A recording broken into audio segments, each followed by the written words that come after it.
नमस्कार दोस्तों। आज के इस नई चर्चा में आपका स्वागत है। अच्छा, क्या आपने कभी इस बात पर गौर किया है कि एक घर असल में सिर्फ ईंट, पत्थर और दीवारों का एक ढांचा होता है? मेरा मतलब है तब तक जब तक कि कोई नन्हा एक्सप्लोरर उसके हर एक कोने की छानबीन न कर ले। देखिए, वो जगह जिसे हम घर कहते हैं ना, वो बच्चों की नज़र से बिल्कुल ही अलग दिखती है। तो आज हम एक ऐसी ही कमाल की पेडागोजिकल एक्टिविटी का विश्लेषण करेंगे जो दूसरी कक्षा के बच्चों को उनके आसपास की इस दुनिया से जोड़ती है। सच बताऊं तो ये सफर बहुत ही मजेदार होने वाला है। तो चलिए जल्दी से देखते हैं कि आज हम किन बातों पर फोकस करने वाले हैं।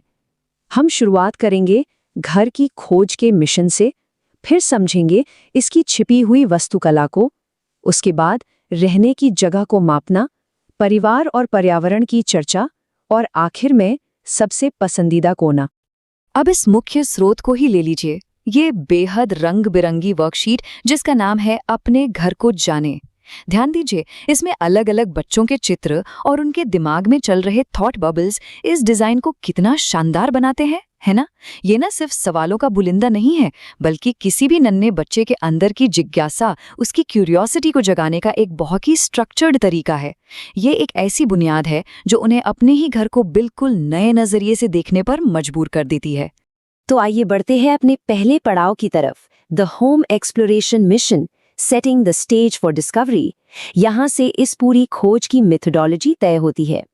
अगर आप इन निर्देशों को देखें तो ये बेहद सरल परंतु सटीक हैं। हम इन्हें 3 आसान कदमों में बांट सकते हैं। पहला कदम, घर को ध्यान से देखना। दूसरा कदम, परिवार के लोगों से बात करके कम्युनिकेशन बढ़ाना। और तीसरा कदम, अपनी जानकारी को जुटाना। देखिए, ये कोई आम पढ़ने लिखने वाला बोरिंग काम नहीं है। ये तो एक पूरा डायनामिक मिशन है, जहां बच्चे स्वतंत्र रूप से बिल्कुल एक जासूस की तरह अपने ही आंगन के राज खोलते हैं, और ऐसी लर्निंग ऑटोनॉमी ही उनमें गजब का आत्मविश्वास पैदा करती है। अब आते हैं हमारे अगले हिस्से पर, uncovering the hidden architecture, the physical foundations of home. किसी भी जगह को गहराई से समझने के लिए उसके स्ट्रक्चरल एलिमेंट्स को पहचानना बहुत जरूरी है। यहाँ एक बड़ा ही सीधा सा सवाल पूछा गया है कि दीवारें और छत आखिर किससे बनी है? दीवारों और छत जैसे स्ट्रक्चरल एलिमेंट्स को ईंट, सीमेंट और सरिये से जोड़ा गया है, और ठीक वही विजुअल्स इन थॉट बबल्स में भी उकेरे गए हैं। ये चित्र बच्चों को उनके घर की छिपी हुई हड्डियों को पहचानने में बहुत मदद करते हैं। आपको पता है, शोध बताते हैं कि बचपन में ही बिल्डिंग मटेरियल्स को समझने से स्पेशल लॉजिक बहुत तेजी से विकसित होता है, जो आगे चलकर कॉम्प्लेक्स प्रॉब्लम सॉल्विंग में उनके बहुत काम आता है।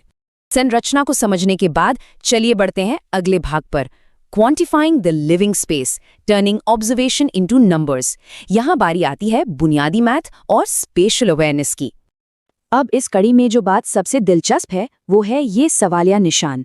जरा सोचिए, एक छोटे बच्चे के लिए पूरे घर में घूम घूम कर दरवाजे और खिड़कियों जैसी अनजान संख्याओं को खोजना और उन्हें गिनना किसी ट्रेजर हंट से कम है क्या?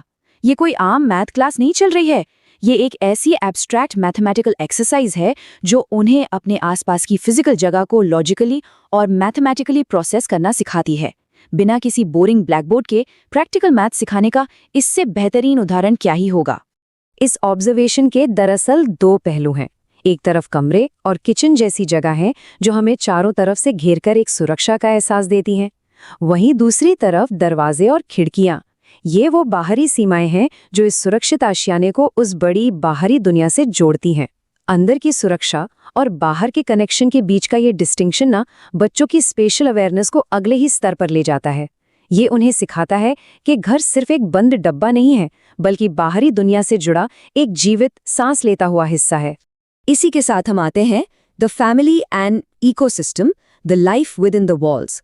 क्योंकि एक ढांचा बनने के बाद आखिर उसमें जान कौन डालता है? देखिए, इसमें कुछ सवाल पढ़ने में बहुत सीधे और मासूम लगते हैं, पर उनका असर काफी बड़ा होता है। जैसे कि घर में कौन कौन रहता है, या क्या आंगन में कोई पेड़ है तो उसका नाम क्या है? ये सवाल दरअसल समाजशास्त्र और पर्यावरण विज्ञान यानी सोशियोलॉजी और एनवायरमेंटल साइंस के शुरुआती पाठ हैं। इनके जरिए बच्चों में ये समझ विकसित होती है कि एक घर महज सीमेंट और ईंटों का ढेर नहीं होता, बल्कि परिवार के सदस्यों और आंगन के पेड़ पौधों से मिलकर बनने वाले एक इकोसिस्टम से बनता है। ये अपने आप में एक पूरी माइक्रोवर्ल्ड है। और अब आते हैं इस चर्चा के सबसे खास हिस्से पर, finding the favourite corner, the emotional core of the home. यहाँ आकर इस पूरी एक्टिविटी की थीमेटिक आर्क अपने शिखर पर पहुंच जाती है। आखिर में जो सवाल पूछा गया है ना, वो वाकई दिल को छू लेने वाला है। आपको कौन सा कोना सबसे अच्छा लगता है? वर्कशीट का ये प्यारा सा चित्र देखिए, जहां एक बच्ची दिल का निशान बनाए अपनी पढ़ाई की जगह के बारे में सोच रही है। ये कितनी खूबसूरती से दर्शाता है कि फिजिकल स्पेस का सीधा कनेक्शन हमारी पर्सनल आइडेंटिटी और इमोशनल वेलबींग से होता है। किसी के लिए वो एक छोटी सी खिड़की हो सकती है, किसी के लिए अपना बिस्तर, तो किसी के लिए अपनी डेस्क। ये एक ऐसी जगह है जो उनके लिए सुरक्षा और आत्मीयता का प्रतीक बन जाती है। तो इस चर्चा के अंत में हमारे पास एक बड़ा ही विचारोत्तेजक सवाल रह जाता है। ऐसा क्या है जो ईंट और सीमेंट के एक बेजान ढांचे को दुनिया के सबसे पसंदीदा कोने में बदल देता है?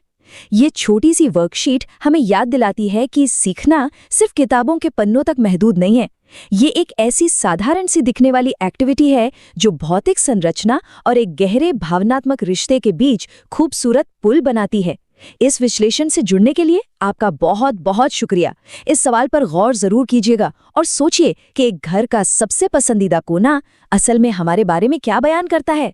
फिर मिलेंगे।